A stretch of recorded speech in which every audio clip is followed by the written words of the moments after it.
So let us start today with a new topic, and that is the skeletal muscle relaxants. This we are already dealing with drugs acting on the autonomic nervous system, isn't it? So this particular topic we're going to discuss today: skeletal muscle relaxants. So these are the objectives. That is, we need to understand the skeletal muscle relaxants in context to the mechanism of action of these uh, different classes of skeletal muscle relaxants. We need to know the mechanism of action, the different types of the skeletal muscle relaxant, the doses, the side effects, and indications and contraindications of the skeletal muscle relaxants. Indications, that is the uses of the skeletal muscle relaxants. So, skeletal muscle relaxation, why it is required and what is the need for this class of the drugs, skeletal muscle relaxant drugs. Why do we need them? So basically, many times in as an adjuvant with the general anesthetic drugs, general anesthetic drugs, they are used and for the general anesthesia and to perform the major surgeries. So along with that, many of the drugs they are used as adjuvant.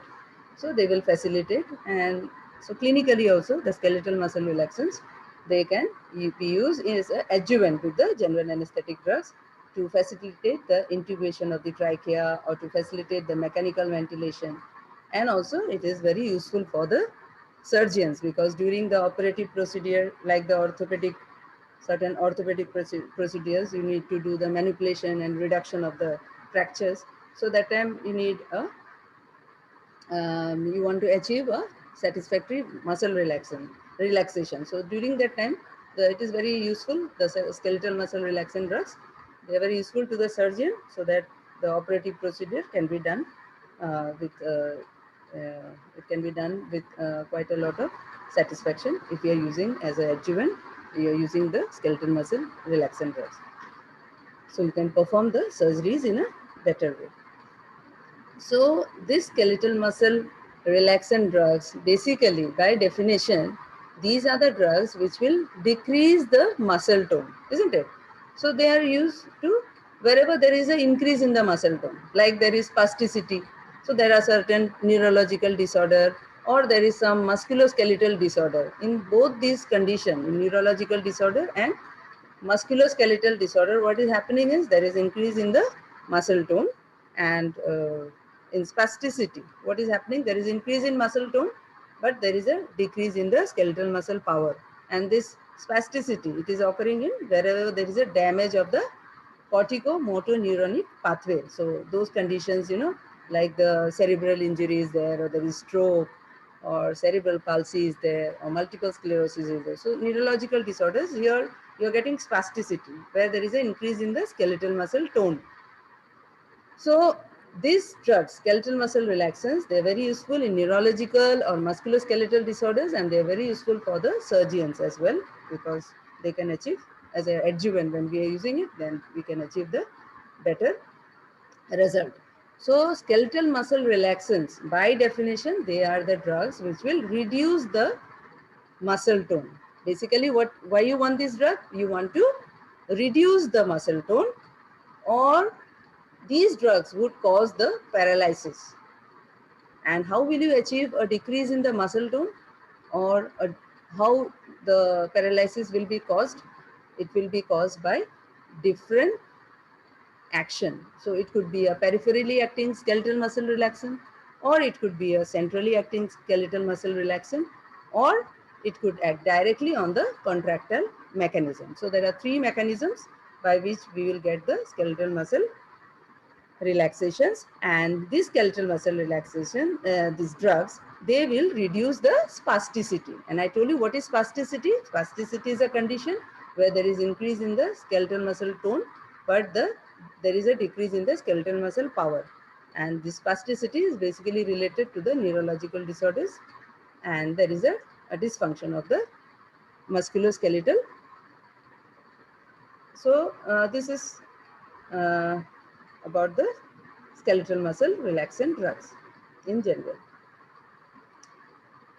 Now this particular, uh, you can see curare.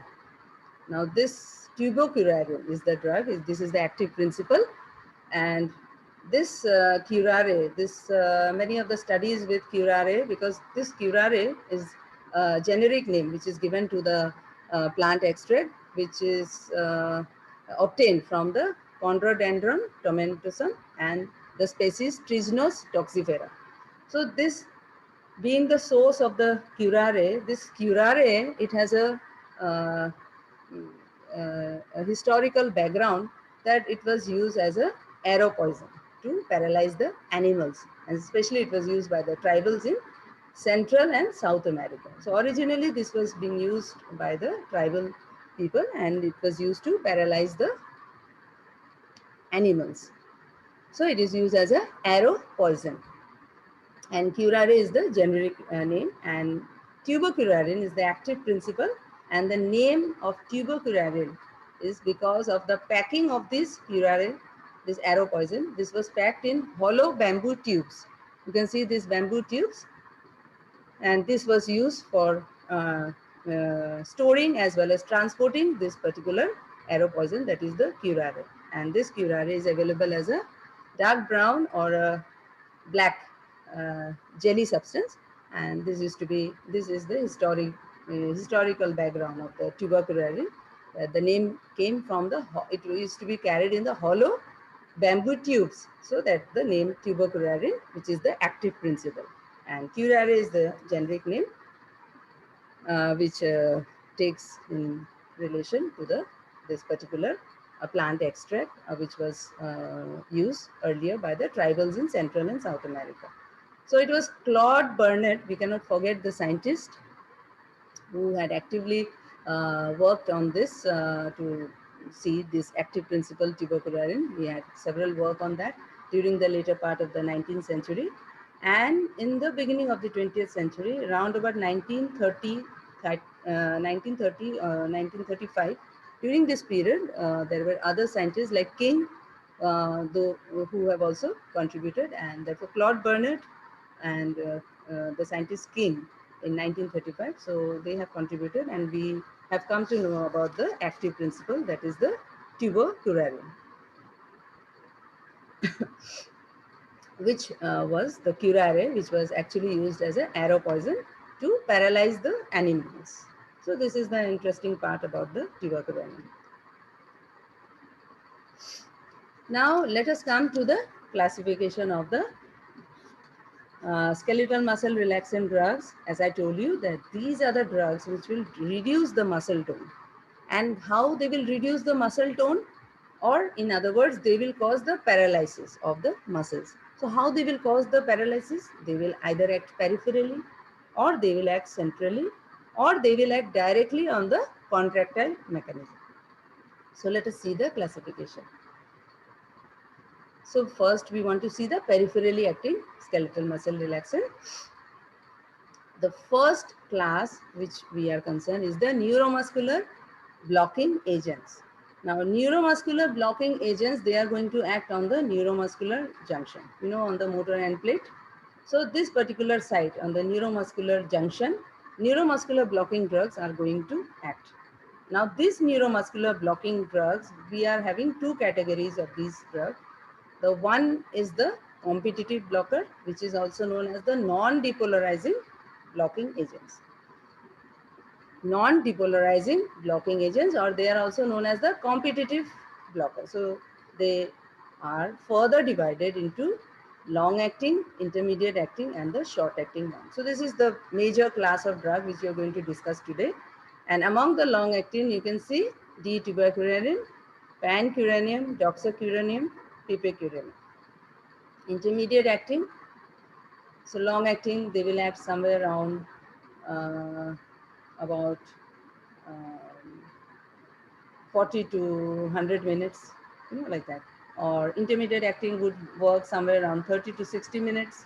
And intermediate acting, we are having becurinium, atrocurinium, cisatrocurinium. rocuronium, and rapamycin. And among the short-acting one, we have nivacurium, which has a duration of action of say around 10 to 15 minutes. So in this way, they are categorized into long-acting, intermediate-acting, and short-acting one. So it is very clear to us that neuromuscular blocking agent, we are having two categories. One is the non-depolarizing one, that is the competitive blocker, and the second is the second category is the depolarizing blocker. So in competitive blocker, we are having a good number of drugs like all these long-acting, intermediate-acting, and short-acting drugs, which are all categorized under the competitive blockers. Now we have a second category, which is known as the depolarizing blocker. And in this depolarizing blocker, we are having succinylcholine and dexamethasone. So these few drugs are there in the depolarizing category. So major group of drugs are in the non-depolarizing category. So we have seen that neuromuscular blocking agents, they are peripherally acting skeletal muscle relaxant. Now I told you that other than peripherally acting muscle relaxant, so a drug, they will cause reduction in the muscle tone or they will cause paralysis either by acting peripherally. So peripherally, we have seen they are acting on the neuromuscular blocking agent. They are at the neuromuscular junction. And there is another second category which is also acting on the contractile mechanism. You know, contractile mechanism, you remember the sarcoplasmic reticulum, you know, calcium is required by the smooth muscle, skeletal muscle. But when there is a contraction mechanism, there is a need of a surplus calcium. So this surplus calcium, how it is coming? There is a release from the sarcoplasmic reticulum. So this contractile mechanism, this directly acting agents which are acting on which have a direct action, that under this category we have dantrolene sodium, and we have another drug that is quinine, which is also found to be useful in certain minor situations. So this is the class of drugs which are the peripherally acting skeletal muscle relaxants. Now let us see the centrally acting skeletal muscle relaxants. Centrally acting skeletal muscle relaxant, they are also going to decrease the muscle tone and without the loss of consciousness. Mind you, there is no loss of consciousness in the skeletal. With skeletal muscle relaxants, you can do the operative procedures, short procedures, and there is no loss of consciousness. Whereas general anesthetic drug, there is loss of consciousness. Is it clear? So centrally acting skeletal muscle relaxant, they are also going to reduce the muscle tone, but there will be no loss of the consciousness. And among these drugs, the major category of drug is the benzodiazepine. You know, benzodiazepines, we have the diazepam, which acts on the GABA A, and it will have the centrally acting skeletal muscle relaxation by its central action. Then we have GABA mimetic drug like baclofen. Baclofen acts on the GABA B, and this particular drug also is has a central action.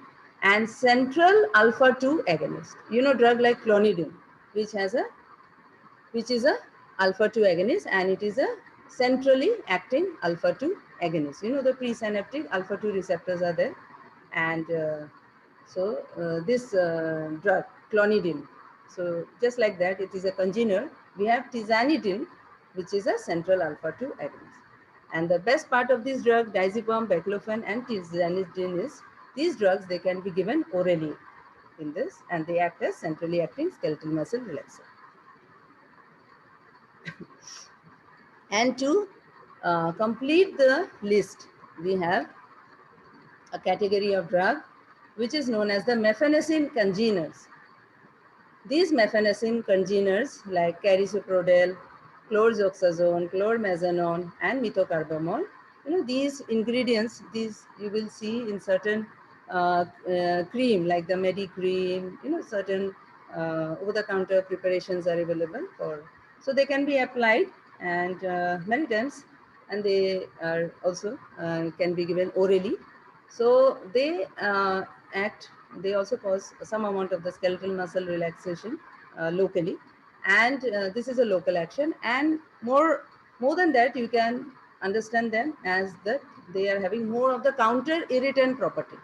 You know, counter irritants, you know, you apply, you rub, and you get some amount of the action. So they would act, they have certain local actions, and so also they can, some of these drugs, they can also be given, and they have the, so they are categorized as centrally acting because of their central action.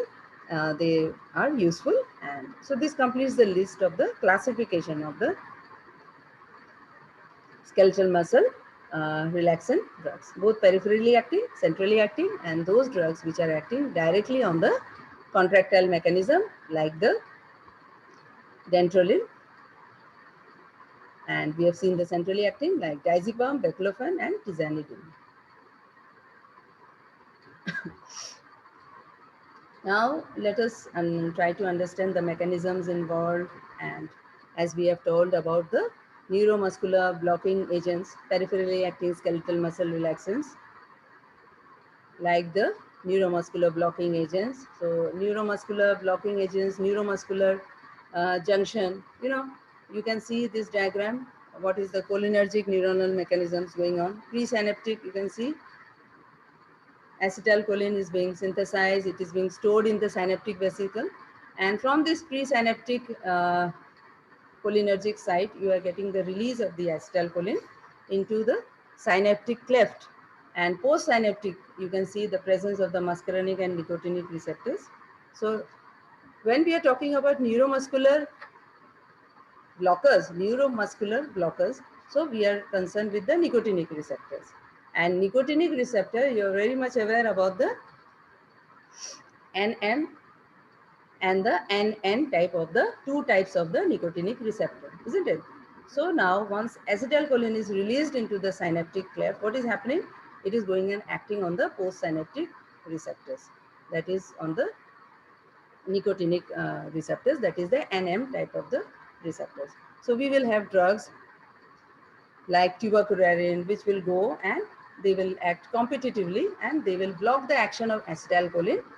Tubocurarine will go and bind with the NM type of the nicotinic receptor. Once it will go and bind with the NM type of the nicotinic receptor, it acts as competitive blockade, and acetylcholine will not be able to act on this nicotinic NM type of the receptor. So it will not be able to produce the action. And as you know, acetylcholine, by acting on this receptor, is actually on the motor end plate. It is there are mechanisms by which you are getting the skeletal muscle contraction, isn't it? So before we go to the details of the physiology of the skeletal muscle contraction, so the role of acetylcholine is very clear with us. And herein you can see anticholinesterase drug like neostigmine. What this drug will do? It will prevent the degradation of the acetylcholine. So it will basically what is the result you will get? Anticholinesterase drug like neostigmine, if it will prevent the degradation of acetylcholine, what you are going to achieve? You are going to achieve an increase in the level of acetylcholine.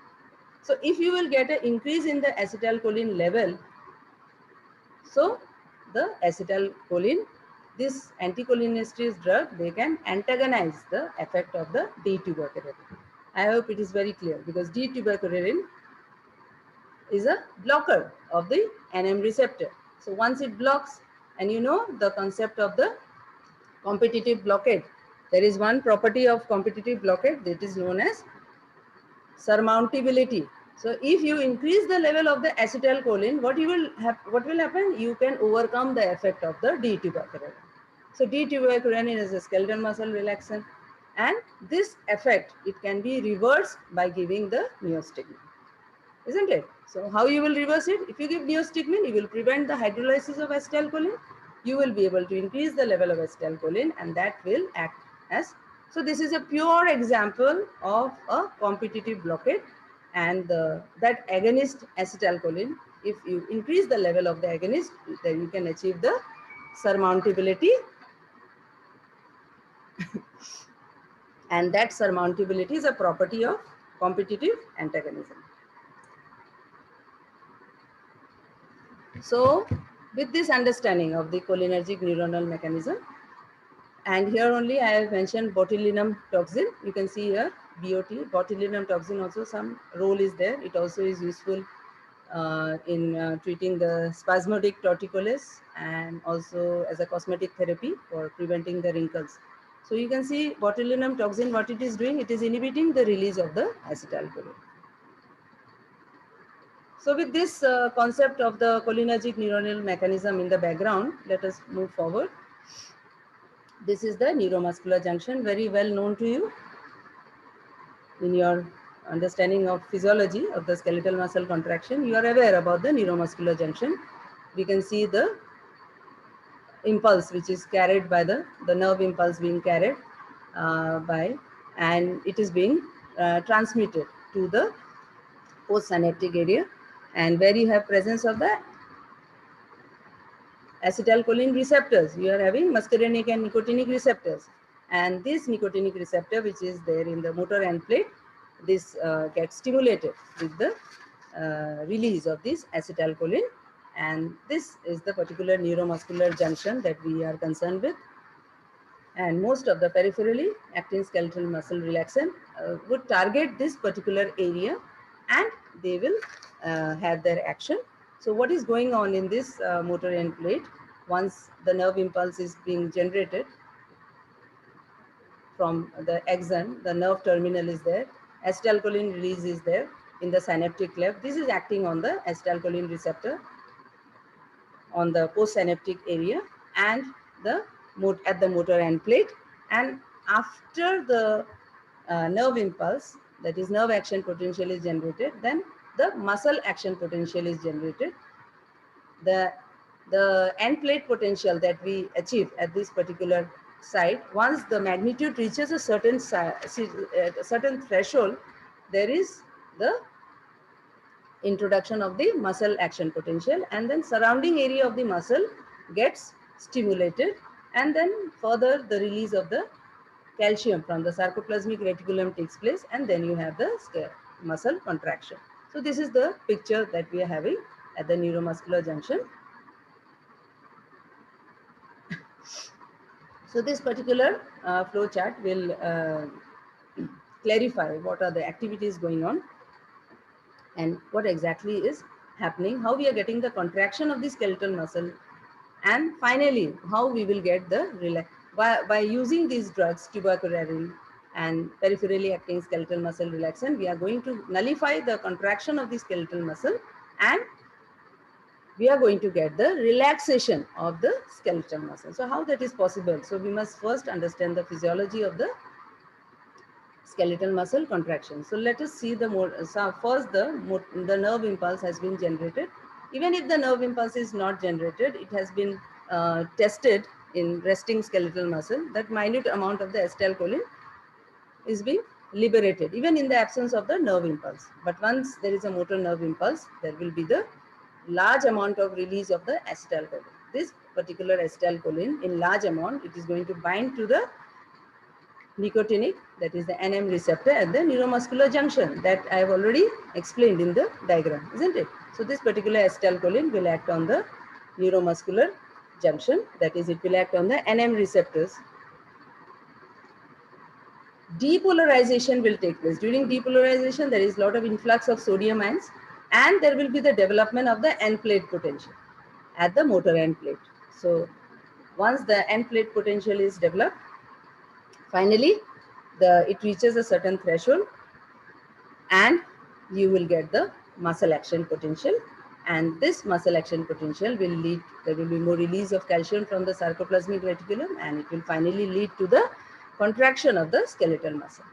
And after that, what is ideally what is going to take place after depolarization? After a certain time, there will be the repolarization, where there will be the rearrangement of the ionic fluxes. So all the ionic, so during depolarization, there is more of the sodium influx. During repolarization, there is the other ionic influxes are taking place like potassium, calcium. So during this, there is again rearrangement. So this leads to the repolarization. And after that, what is happening to the acetylcholine? That is being hydrolyzed by the cholinesterase. And so muscle now is ready for the fresh nerve impulse. So we can understand that where the tuberculin is going to act, how it is going to act, and how it is going to, after acting on the NM receptor at the neuromuscular junction, how it is going to change the this particular scene, and the contraction of the skeletal muscle, it will lead to the relaxation of the skeletal muscle. And then following that, there we have seen that during this muscle action potential and contraction of the skeletal muscle, there is also the release of calcium from the sarcoplasmic reticulum. So here you can understand drug like dantrolene, they are going to act on the this particular stage. So peripherally acting muscle relaxers, we have seen there is two categories. One is the depolarizing blocker and one is the non-depolarizing blocker. In non-depolarizing blocker, we understand them as competitive blocker. And in competitive blocker, we are having the curare-like drugs, that is the tubocurarin and other newer competitive blockers. These competitive blockers like tubocurarin, these are antagonists of the, so herein I want to clear, they are antagonists. Their antagonist means they will interfere with the action of acetylcholine, mind you. So acetylcholine is leading to the contraction of the skeletal muscle. These particular drug, tubocurarin, they will act as competitive blocker and they will block the neuromuscular junction, they will block the NM receptor and they will act as competitive blocker. And we have already seen there are long acting ones, there are intermediate acting ones, and there are short acting non-depolarizing drugs. This is the major category of the drug that are used and clinically also. There is a second category of drug and that is known as the depolarizing blocker. These depolarizing blocker, mind you, the best example is the succinylcholine, which is also a drug used clinically, and it is a short acting drug. And it is having, this succinylcholine is acting like a partial agonist of the acetylcholine. It is having a structure which is having like two molecules of the acetylcholine, and it is also acting as a partial agonist of the acetylcholine. And but it will also produce a action, and this action will be more of the we categorize that as a depolarizing blocker. And we categorize the curare-like drugs as the competitive blocker like tubocurarin, and they are the non-depolarizing blockers. So these two broad category you should remember.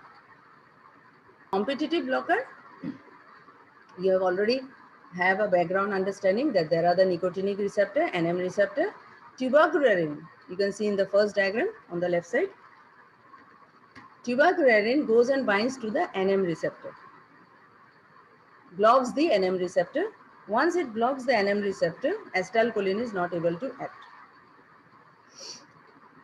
So we can summarize that tubocurarin binds to and it blocks the NM receptor, and competitive blocks the action of acetylcholine. So now what you're going to get? You're going to get a skeletal muscle relaxation. These are the different neuromuscular blocking drugs. Long acting, intermediate acting, short acting ones, and some of these other like drugs like pancuronium, becuronium, atracuronium. These are the most older agents, and some of the newer agents like cisatracurium, rocuronium, doxacurium, pipecurium. So among they have been introduced, and they are more of the newer ones, and they have been categorized as long acting, intermediate acting, and short acting. Mivacurium.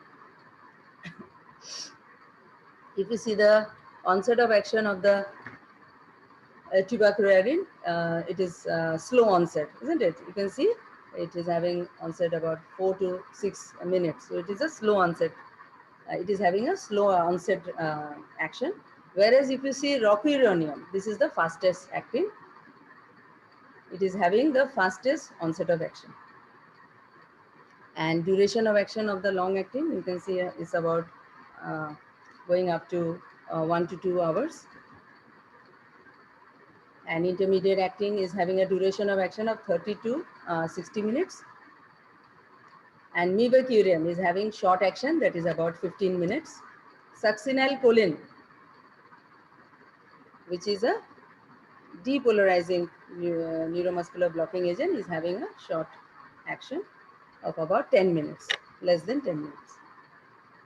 So, but if you see the histamine release, ganglion blockade, and vagal blockade, you can see histamine release and ganglion blockade. This particular property is there with the tubocurarine and with certain other competitive blockers as well, few of them, and it is not there with the cisatracurium and rocuronium.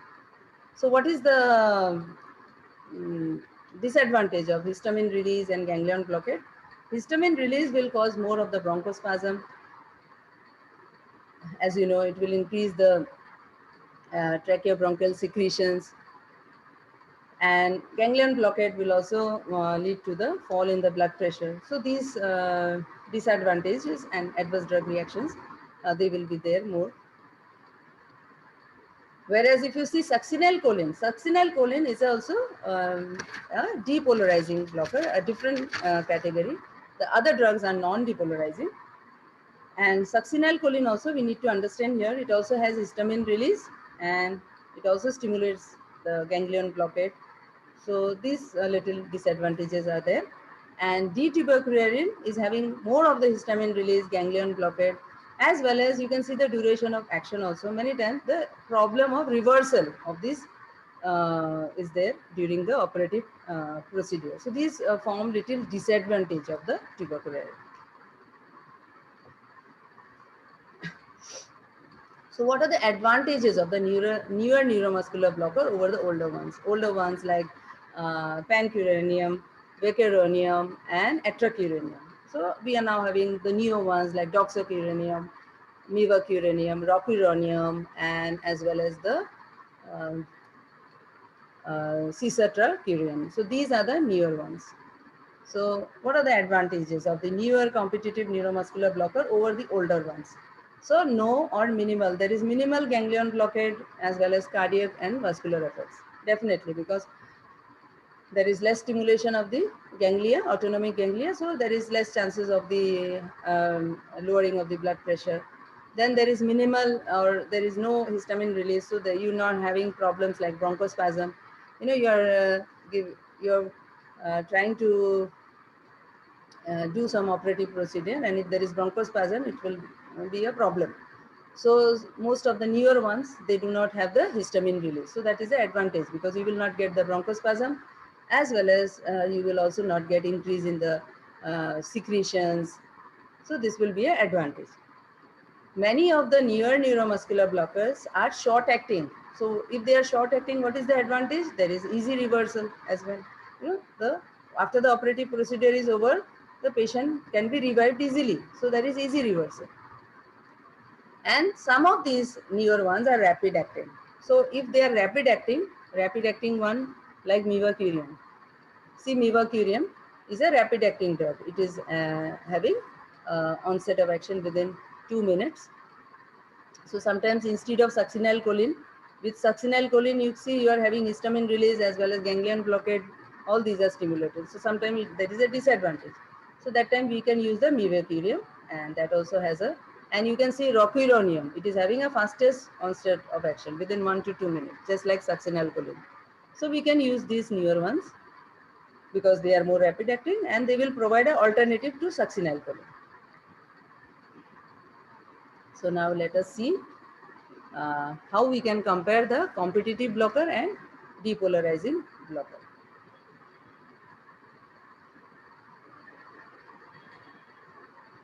So competitive blockade, you know, tubocurarine. It is doing the competitive blockade, isn't it? Because it is blocking the NM receptor, it is blocking the action of acetylcholine on the NM receptor. So it is a non-depolarizing type of the blockade, isn't it? And it is having a single phase. So and it is, this particular blockade can be reversed. How you can reverse? If you will give anticholinesterase drug, so you are increasing the level of the acetylcholine. Acetylcholine is agonist of the NM receptor. So once you increase, you can reverse the blockade. Then initial fasciculation. There is a period when the paralysis takes place with depolarizing type of blockade, which is achieved by succinylcholine. There is a peculiar thing that there is initial fasciculation and then followed by the paralysis, which initial fasciculation, this is not there with the tuberculorin, whereas initial fasciculation followed by the paralysis, this is a particular presentation of the depolarizing type of the blockade. So this difference between tuberculorin and succinylcholine, these different points are there, and you can note them down, because this will increase your understanding. If you are given a competitive neuromuscular blockers, if it comes as a short note, you know what are the basic properties of this, and you can differentiate it from the depolarizing blockade which we are achieving by succinylcholine. So you can see in metabolism, it is metabolized by the liver, whereas succinylcholine is metabolized by the pseudocholinesterase. And onset of action of most of the drugs which are competitive blockers, we have seen that onset of action is quite slow, about 4 to 6 minutes. Whereas with succinylcholine, we are getting it within 1 to 2 minutes. And duration of action, we are getting longer duration. When we want a longer action, then it is better to use the curare drugs, that is the competitive blockers, because they have long action, about 1 to 2 hours. Whereas succinylcholine, we know very well that they are having very short action, about 10 minutes. But onset of action is very fast, within 1 to 2 minutes. And see the order of paralysis. Order of paralysis is small muscles of the fingers, eyes, toes, and ears. These are affected first, then followed by the limbs and neck and face, and then after that the trunk and the respiratory muscles, and followed by the paralysis of the diaphragm.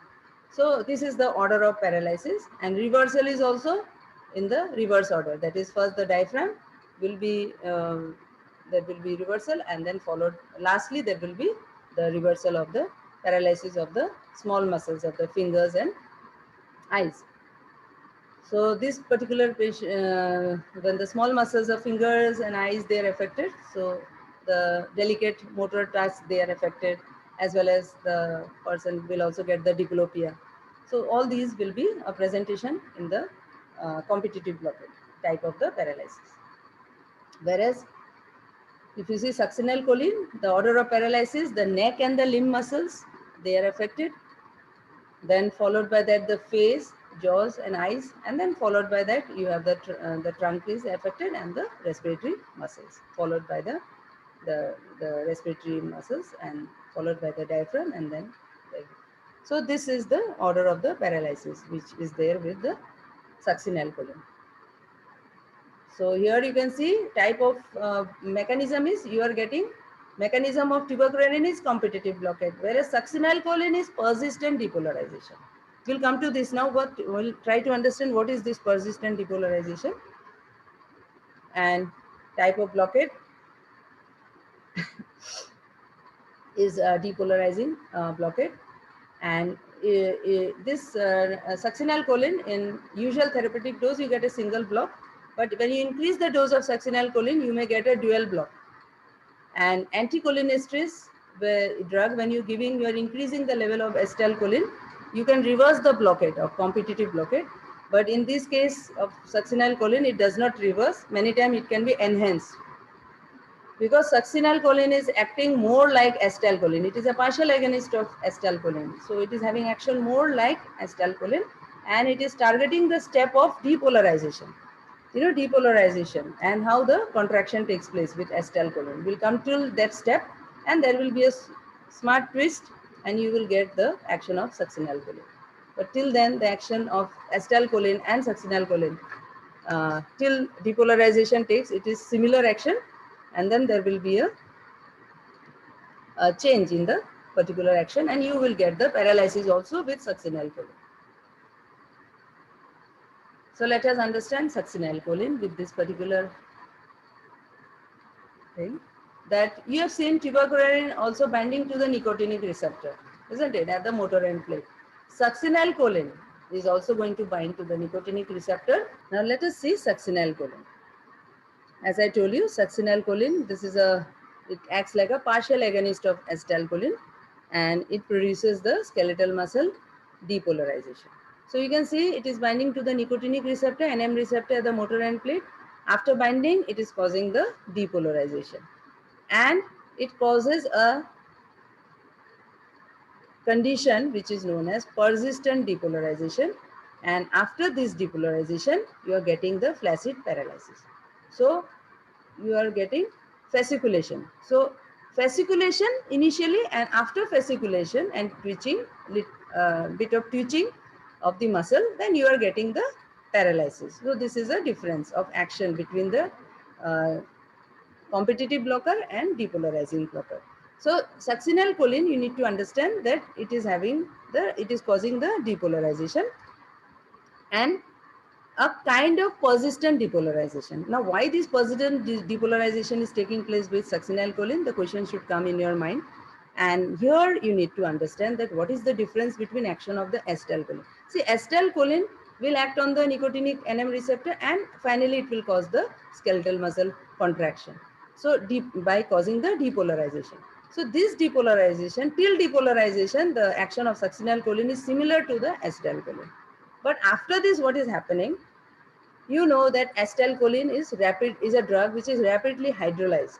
You are aware about it. Acetylcholine is rapidly hydrolyzed within seconds, isn't it? So the depolarization of acetylcholine, even if it takes place, after that repolarization takes place. With repolarization, ionic influxes take place and acetylcholine hydrolysis take place, and then again the muscle is then again ready for the new impulse. That is the cycle which is going on with acetylcholine. But here with succinylcholine, what is the difference?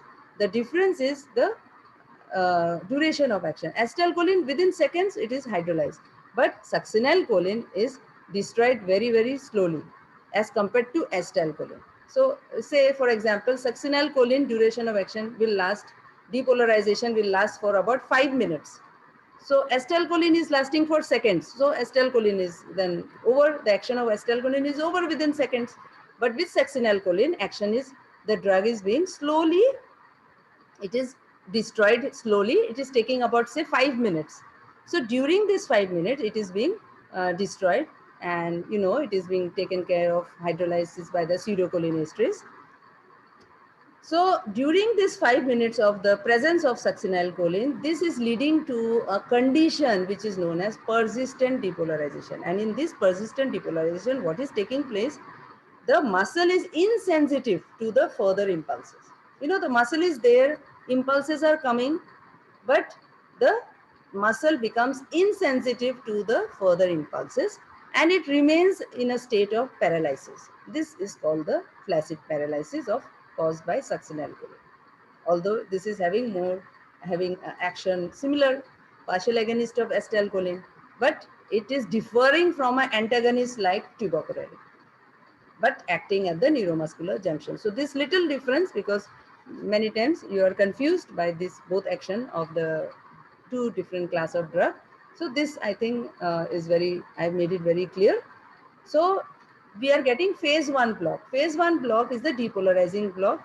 This particular depolarizing block is we are getting it as a rapid onset, and it can be enhanced by the anticholinesterase. If you are giving neostigmine, it will enhance this particular phase 1 block.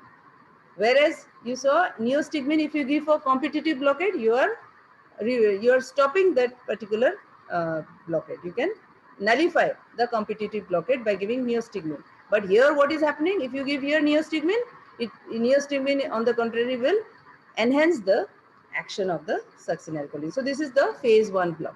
There is another aspect of the succinylcholine which is known as phase 2 block, and this phase 2 block, that's why we say that succinylcholine is having dual block, whereas competitive blocker like D-tuberculorin is having single block.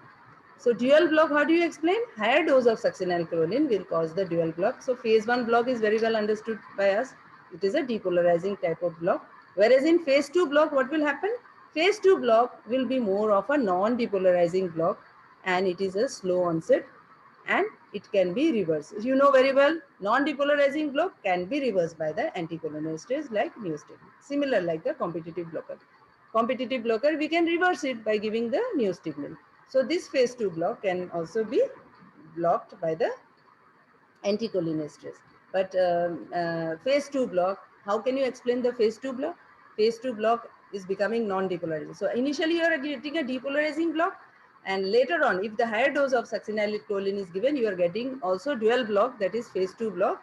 This phase 2 block, in short, is the also known as the non-depolarizing block. And how can you explain this? There is no much explanation given in the text, but how? By seeing certain literature and going through the different books, the only explanation for this phase 2 block is it can be explained that there is repolarization, also a phase, isn't it? After depolarization, you know, there is a stage called as repolarization. And in repolarization, what is taking place? Depolarization, influx of sodium. Whereas in repolarization, again, ionic influxes, there is rearrangement of these ions, potassium and calcium. So it is explained that repolarization during phase 2 block also take place, but that is also taking place very slowly, just like the depolarization and persistent depolarization we are seeing, because the drug is hydrolyzed very slowly. So during that persistent depolarization, muscle is insensitive to the further impulses. So we are getting a state of paralysis. So similarly, we can explain that here phase 2 block repolarization, this is also taking place slowly.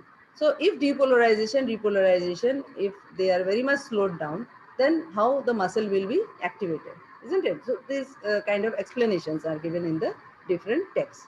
So this is how we can understand the action of succinylcholine. I hope it's quite clear to you now. Now coming to the remaining skeletal muscle relaxants, that is the directly acting muscle relaxant. Among the peripheral acting skeletal muscle relaxant, we have dantrolene.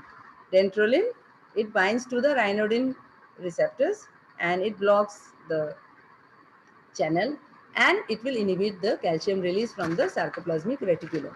And so it is affecting the contractile mechanism, and we are getting the skeletal muscle relaxation.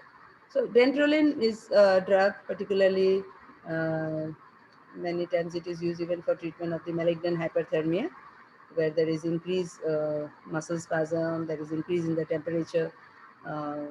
So dantrolene is very useful in such condition, and also malignant hyperthermia, and many times when drugs are combined, like succinylcholine is combined with, say, halothane, certain anesthetic drugs, so they also can lead to such conditions, and these can be treated by the dantrolene. Centrally acting skeletal muscle relaxants, we have already seen diazepam, baclofen, tizanidine. Diazepam, I've already mentioned, they act on the GABA A receptor. They depress the spinal polysynaptic reflexes. So monosynaptic, polysynaptic reflexes in the spinal cord. So that's how they will reduce the muscle tone, and they are very useful in certain condition of spasticity. Baclofen is a GABA B agonist. It activates the GABA B receptors and it depresses monosynaptic, polysynaptic reflexes in the spinal cord, causes the muscle relaxation. And they can be also, the advantage is that they can be given orally. Also tizanidine is there, which also is a centrally acting alpha-2 agonist drug. Now comparison between the centrally acting and the peripherally acting muscle relaxant. Isn't it? Peripherally acting muscle relaxant, like the neuromuscular blockers. These neuromuscular blockers, they are causing muscle paralysis and voluntary movements are lost. They block neuromuscular transmission. They do not have any effect on the central nervous system. And most of these drugs, they are given by parenteral injection, IV injections. And they are used for short-term procedures, surgical procedures, operations. Whereas if you see the centrally acting skeletal muscle relaxants, we are having these drugs, they decrease the muscle tone. And they are selectively inhibiting the polysynaptic reflexes in the central nervous system. They are having some amount of the CNS depression as well. And many of these centrally acting drugs like diazepam, baclofen, tizanidine, they are given orally and sometimes parenterally. And they're very useful in the chronic spastic condition, spasticity, which is caused by this defect in the corticomotor neuronic pathway, like multiple sclerosis, then cerebral palsy, cerebral injury, stroke, And acute muscle spasm. What is this acute muscle spasm? Acute muscle spasm, there is a there is a contraction of a muscle or a group of muscle, and many times it is associated with pain. So all these conditions, they can be very useful. So we can summarize that the peripherally acting skeletal muscle relaxants like pancuronium, cisatracurium, and these are the competitive blockers, whereas we also have the depolarizing blocker like the succinylcholine. So if we summarize, we can see pancuronium mechanism of action, having an action on the NM receptor and acts as a competitive blocker of the acetylcholine. Same is there for cisatracurium, whereas succinylcholine, we have seen that there is initial depolarization which is presented as fasciculation, and following fasciculation we are getting the flaccid paralysis, isn't it? And we can see that these drugs, the indications of different indications of these peripherally acting skeletal muscle relaxant, we are using it for certain surgical procedures, orthopedic manipulations, reduction of the fractures, then to facilitate ventilation in patients on ventilators, and tracheal intubation, as well as even in condition like status epilepticus also. So tubacurarine, it is not much in use because we are having those issues. If you remember the disadvantage with tubacurarine, the histamine release, ganglion blockade, as well as longer duration of action. Even the reversal is a problematic issue with tubacurarine. So we are using other competitive blockers. Then cisatracurium, rocuronium, these are the drugs which can be used in patients who are having renal impairment. And rocuronium, we remember that it is having the fastest onset of action. Whereas succinylcholine, you can see it is having a short action, about 10 minutes, less than 10 minutes, and it is metabolized by the pseudocholinesterase. So these all things we have already seen, so we are summarizing it here. And among the peripheral acting skeletal muscle reason are the directly acting agent, which are having an action directly on the contractile mechanism. So we have dantrolene, which binds to the ryanodine receptor, and it is blocking the release of calcium from the sarcoplasmic reticulum. These we have already seen, and uses of dantrolene is in the spastic disorders, in malignant hyperthermia, I've already made a mention, and malignant neuroleptic syndrome. This is another condition which is neuroleptic. These are the antipsychotic drugs. So malignant neuroleptic syndrome, also dantrolene is found to be useful, and so these are the different things. And lastly, we come to centrally acting skeletal muscle relaxants like diazepam, baclofen, and tizanidine.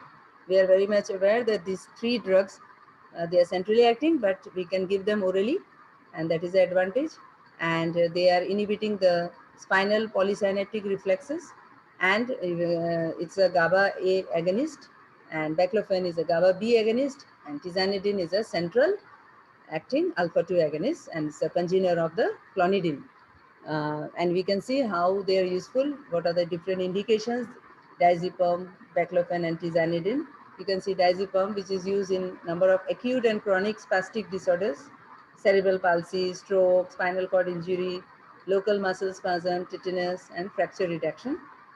And for baclofen is very much useful in spastic disorders like cerebral palsy, multiple sclerosis, stroke, and baclofen is also having some other use in alcohol de-addiction. So different new users are coming up. Tizanidine is also useful in spastic disorders in stroke, multiple sclerosis, and amyotrophic lateral sclerosis. So all these conditions, wherever there is spasticity and wherever there is spasm involved. So musculoskeletal disorders, neurological disorders, and we have seen how it is very beneficial. All these skeletal muscle relaxants, they are very much beneficial in the surgeries, and as adjuvant to the general anesthetic agents, they can be used. So now the contraindications of skeletal muscle relaxants are myasthenia gravis, severe hepatic and renal dysfunction, and alcohol should be avoided, and the allergy to a specific skeletal muscle relaxant. Just a word about the recent advances. We have a drug, gantenerumab, which is a newer non-depolarizing competitive neuromuscular blocker under development, and it has a rapid onset of action, more rapid onset of action as compared to mivacurium, and a short action lasting about 10 minutes like mivacurium. And another drug, Sugamadex, this is an antidote which is used in cases of overdosage of rocuronium and vecuronium, and it has a mechanism of action. It binds to the rocuronium and chelates it and quickly reverses its effect. And this particular complex is then excreted in the urine. Sugamadex is also can be used to chelate the pancuronium to a certain extent.